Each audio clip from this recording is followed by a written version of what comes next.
Muchas veces en los comentarios, y a veces ni siquiera ya lo pongo en los comentarios porque ya aburre, la gente me dice que por qué fulano de tal tiene dinero si dice que es de izquierda. Ay, sí, es de izquierda, pero se va a Londres. Qué bien. Es de izquierda y no tiene hambre y está ni trabaja como obrero. ¿De dónde sale esta idea? Mucha gente, la idea que tiene de la izquierda, y es lo que mencionaba yo hace unos momentos, la idea que tiene de la izquierda es la idea que una derecha desinformada les ha dado de la izquierda. Es decir, mira, cuando yo critico a Marx, cuando yo critico el marxismo, es porque estudié muchísimo marxismo, quisiera o no quisiera, había que hacerlo cuando estudié en la Escuela Nacional de Antropología e Historia, pero era lo que te impartían fundamentalmente. Tenías 4 clases de marxismo y una de antropología, materialismo histórico, materialismo dialéctico, y no me acuerdo cuál era la otra. Yo puedo criticar a Marx porque lo he leído, porque lo conozco, porque he analizado la puesta en práctica de las ideas fundamentales de Marx. En los comentarios vamos a ver a uno que me sale con que Marx no dijo eso. Mira, aquí está. Y lo dijo. Si yo sí lo leí.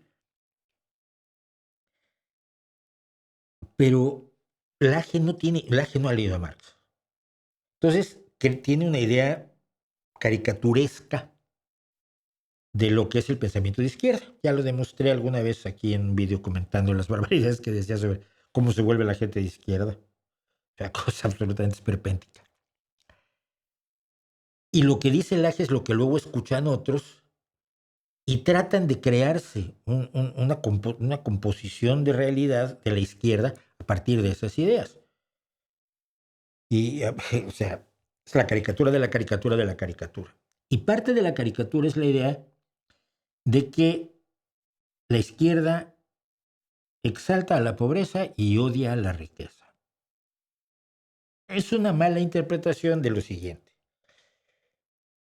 La izquierda razonablemente critica la riqueza que se obtiene mediante la explotación, el abuso, el engaño, la mentira y la malevolencia, cosa que es de cualquier persona, y que es un explotador que no paga los sueldos, que no paga la seguridad social, que te hace trabajar horas extras sin pagártelas, que te despide sin darte tus derechos de despedido, que no te da permisos de maternidad, que no te da permisos de enfermedad, que no te da cascos, botas y demás para que trabajes sin perder una pata o sin que te rompan la cabeza.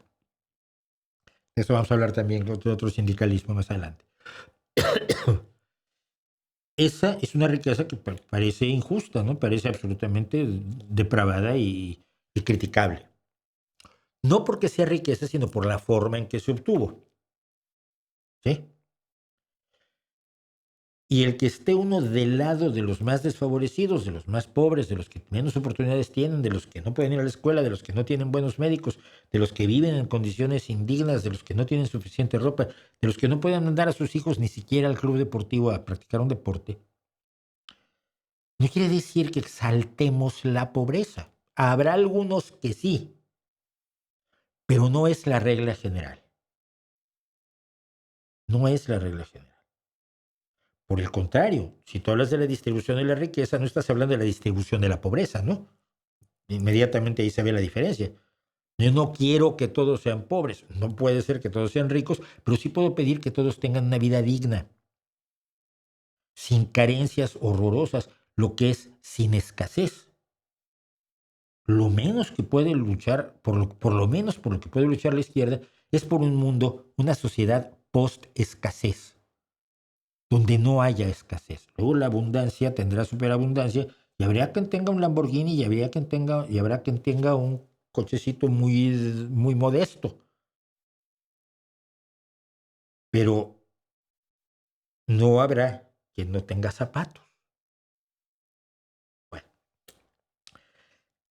sin embargo, tenemos personas dentro de la izquierda, dentro de la parte más lamentable de la izquierda, porque todo es así. Hay una derecha más lamentable y otra derecha menos lamentable, y lo mismo pasa con la izquierda.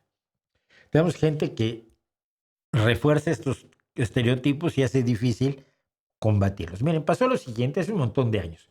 En 2012, fíjense, el 20 de agosto, enero, febrero, marzo, abril, mayo, junio. Sí, 20 de agosto de 2012, hace 13 años, el ministro de Economía aprovechó la caída de precios del sector inmobiliario cuando estalló la burbuja especulativa inmobiliaria en España para hacerse con un inmueble, con el inmueble de una promoción que llegó a valer 2,3 millones de euros en 2007, 5 años antes, ahorrándose más de 1 millón de euros. Con su compra además se evita pagar el 10% de IVA, que se aplicará desde enero porque él se beneficia del 4% de IVA. Y así se compró un ático, un penthouse, dirían en México, de lujo en La Moraleja, que es un barrio de estos son para gente que no es como nosotros, digámoslo rápidamente. Bien, y entonces rápidamente salió, todavía no hacía su partido, era solo un profesor que decía cositas, salió corriendo citando esta nota Pablo Iglesias Turrión, Pablo Manuel, que dijo: ¿entregarías la política económica del país a quien se gasta 600,000 euros en un ático de lujo? Y ponía un enlace a esta nota que acabamos de leer. ¡Wow! ¿Qué quiere decir? Que si una persona se compra un ático de 600,000 euros ya está incapacitada para encargarse de la política económica y probablemente de la política de todo tipo del país, ¿no? Y en el proceso Pablo se jactó mucho de su departamento, un piso de 60 metros cuadrados, donde siempre había vivido, en Vacía Madrid, y donde iba a vivir todo el mundo, para siempre, por estar en contacto con el pueblo. Y cuando la gente habla así del pueblo, siempre preocúpate, probablemente ni lo conocen en persona. Y que él, pues, él siempre estaría allí porque se iba a ir hasta que 6 años después, en 2018, se compra una casa, un chalet de 600,000 euros exactamente. O sea, hay que ser además listo para los recados. Te compras una casa exactamente de los 600,000 euros que le criticabas al ministro de Economía del Partido Popular, de la derechota española. Y el Partido Popular en aquel entonces no era tan malo como el de hoy, ¿eh? Era malísimo, pero no era tan crótalo como es el de Feijóo. Pero nuestros sueldos nos permiten emprender este proyecto, decían él e Irene Montero. Y a mí, de Guindos también podía decir lo mismo, pero tú lo llevas inmoral. Y después, pues dejó de ser inmoral, ¿no? Y te lo compraste tú. Ese tipo de acciones de hipocresía son las que luego le hacen daño a uno cuando explica que no, mira, yo puedo ser rico, puedo ser putimillonario y seguir creyendo que la gente más desfavorecida tiene que vivir una vida digna. Si el dinero que yo he obtenido no se obtiene mediante los mecanismos más despreciables, ese no es el problema. El problema es que hay gente sin zapatos, hay gente sin comer, hay gente sin medicamentos, hay niños sin vacunas.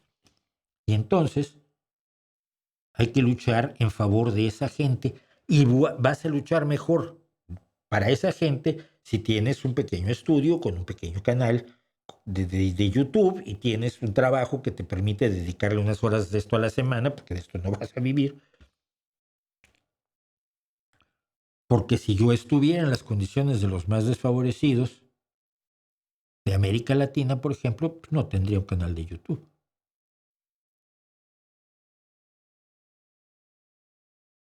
Nunca la exaltación de la pobreza es eminentemente religiosa, es eminentemente franciscana, es eminentemente católica. Es la idea de que el pobre tiene que aguantarse con su pobreza porque será recompensado en los cielos.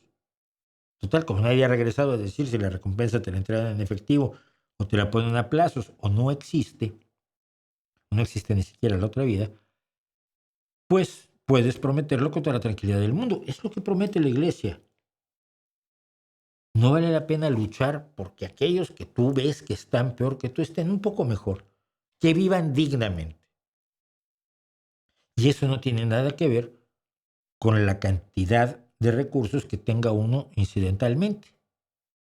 Claro que a Pablo Iglesias su salario le dejaba para hacer eso y ahí tiene su casa. Desafortunadamente, además, durante años la derecha los estuvo acosando en su casa, cosa que me parece muy mal, sobre todo por los hijos. Tienen 3 hijos. ¿No? 3 hijos, creo que sí. Y los niños no tienen por qué aguantar que su padre sea un tarambana y su madre sea una chiflada, que lo es, Irene Montero, que pudo haber evitado un problema gravísimo para la izquierda en este país si hubiera aceptado los cambios a a la ley del solo sí es sí, y la ley trans que trató de, claro, la ley sí, el solo sí es sí, la impuso con las consecuencias que todo el mundo le dijo. Iba a reducir penas a una serie de personas que son delincuentes sexuales, y le ha dado armas a la derecha que llevan mucho tiempo dando por saco con eso. Entonces, está bien que tu sueldo te lo permita, pero ¿qué te ganas acusando a otros de que su sueldo también se los permita, ¿no? O la herencia de sus padres, o lo que fuere.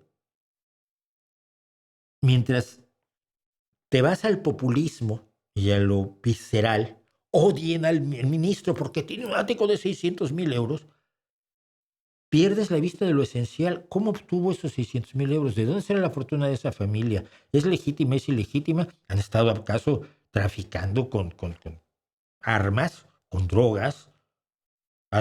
Como el amigo de Feijóo, por cierto, actualmente, ¿no? Marcial Dorado, el otro día lo entrevista. Lo entrevistaron para defender a Feijóo y salió peor la cosa de lo que estaba antes. ¿Cómo obtuvo esa fortuna? ¿Está usando esa fortuna de modo correcto o está haciendo todavía acciones ilegales con esa fortuna? Eso es lo relevante, eso es lo sustantivo.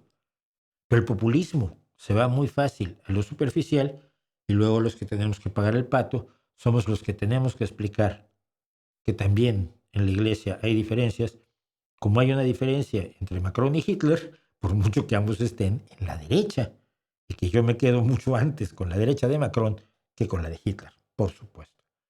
Pero quien aprende de diferencias de derecha e izquierda solamente con las tonterías que dice el AGE, no va nunca a tener ese matiz entre lo que son las distintas expresiones de una forma de ver el mundo que favorece la solidaridad social, la justicia y la igualdad de derechos y de oportunidades.